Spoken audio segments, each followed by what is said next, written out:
Pretendiamo che tutti gli impegni presi da parte delle forze politiche, da parte del governo, si sviluppino e diventino realtà. Alla vigilia del voto dell'emendamento alla legge di bilancio che prevede un fondo per i risparmiatori danneggiati dal crack delle popolari venete, tutte le associazioni che rappresentano le vittime di questa vicenda fanno quadrato. È un'assunzione di responsabilità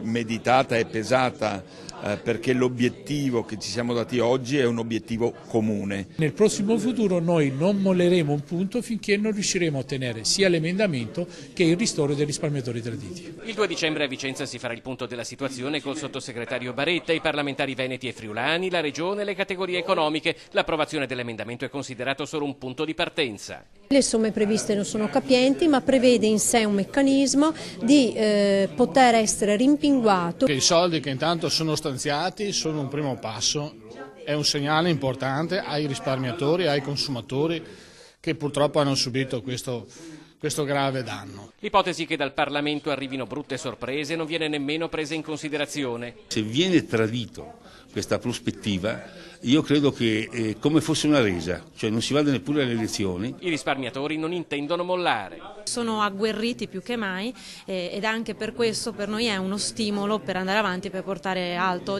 questo progetto di questo fondo.